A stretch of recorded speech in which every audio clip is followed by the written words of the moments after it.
जय माता दी, जय मां कामाख्या। ओम श्रीमन महागणाधिपते नमः। ओम उमा महेश्वराभ्यो नमः। ओम शची पुरंदराभ्यो नमः। ओम वाणी हिरण्यगर्भाभ्यो नमः। ओम लक्ष्मी नारायणाभ्यो नमः। ओम कुल देवताभ्यो नमः। ओम इष्ट देवताभ्यो नमः। ओम ग्राम देवताभ्यो नमः। ओम स्थान देवताभ्यो नमः।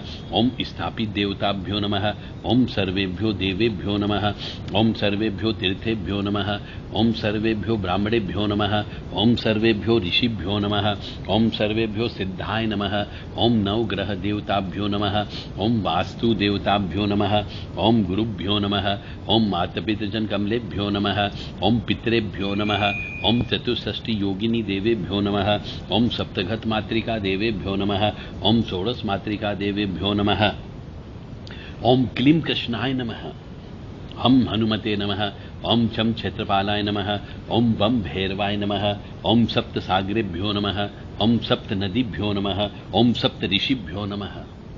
देव राधा ट्रस्ट, सत्यवाणी चैनल। मां तो मां है। मां के ऊपर कुछ विचार मैं प्रस्तुत कर रहा हूं, शायद आपको समझ में आए और गौर से सुनिए। यदि आपको मां का प्यार नहीं मिला है तो आप बहुत बड़ी चीज से वंचित हो गए हो। हे मां, मां के पल्लू पर क्या खूब विचार आए हैं। बीते समय की बातें हो चुकी है साहब। मां के पल्लू का सिद्धांत मां को गरिमामय छवि प्रदान करने के लिए था, जो आजकल पल्लू गायब हो गया है। इसके साथ ही यह गर्म बर्तन को चूल्हे से हटाते समय गर्म बर्तन को पकड़ने के काम भी आता था। पल्लू की बात निराली थी। पल्लू पर तो बहुत कुछ लिखा जा सकता है। पल्लू बच्चों का पसीना पोंछने में काम आता है, बच्चों का आंसू पोंछने में काम आता है, स्वयं का आंसू पोंछने में काम आता है, गंदे नाक पोंछने में काम आता है, गंदे कान और गंदी नाक पोंछने में काम आता है, मुंह की सफाई के लिए भी इसका इस्तेमाल किया जाता है। परंतु आजकल मांओं का पल्लू गायब हो चुका है। मां इसको अपना हाथ पोंछने के लिए तौलिए के रूप में भी इस्तेमाल कर लेती थी। खाना खाने के बाद पल्लू से मुंह साफ करने का अपना ही आनंद होता था। कभी आंख में दर्द होने पर मां अपने पल्लू को गोल बना करके फूंक मारकर गर्म करके आंख में लगा देती थी। दर्द उसी समय गायब हो जाता था। परंतु आजकल पल्लू गायब हो गया है। मां की गोद में सोने वाले बच्चों के लिए उनकी गोद गद्दा और उसका पल्लू चादर का काम करता था। परंतु आजकल पल्लू गायब हो चुका है। जब भी कोई अनजान घर पर आता था तो बच्चा उसको मां के पल्लू की ओट लेकर के देखता था। जब भी बच्चे को किसी बात पर शर्म आती थी तो वह पल्लू से अपना मुंह ढककर छुप जाता था। परंतु आजकल पल्लू गायब हो चुका है। जब बच्चों को बाहर जाना होता तब मां पल्लू का एक मार्गदर्शन का काम करता था। बच्चा पल्लू पकड़ करके पीछे पीछे चलता था। परंतु आजकल पल्लू गायब हो चुका है।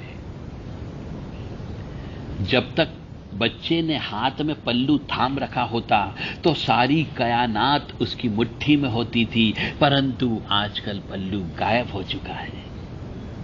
जब मौसम ठंडा होता था मां उसको अपने चारों ओर लपेटकर ठंड से बचाने की कोशिश करती, और जब बारिश होती मां अपने पल्लू में ढक लेती। परंतु आजकल पल्लू गायब हो चुका है। पल्लू एप्रेन का काम भी करता था। मां इसको हाथ की तौलिए के रूप में भी इस्तेमाल कर लेती थी। पल्लू का उपयोग पेड़ों से गिरने वाले जामुन और मीठे सुगंधित फूलों को लाने के लिए भी किया जाता था। परंतु आजकल पल्लू गायब हो चुका है।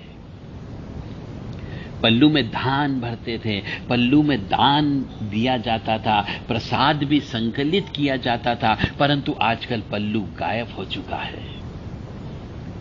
स्त्रियों का जो पल्लू है घर में रखे सामान से धूल हटाने में भी बहुत सहायक होता था।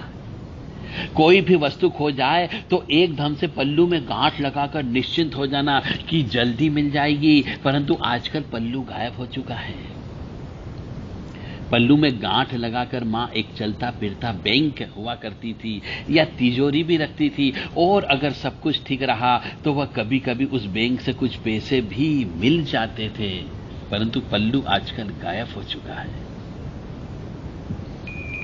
मुझे नहीं लगता कि विज्ञान पल्लू का विकल्प ढूंढ पाएगा। पल्लू कुछ और नहीं बल्कि एक जादुई एहसास है। पुरानी पीढ़ी से संबंध रखने वाले अपनी मां के इस प्यार और स्नेह को हमेशा महसूस करते हैं, जो कि आज की पीढ़ियों की समझ से शायद गायब है, क्योंकि आजकल पल्लू गायब हो चुका है।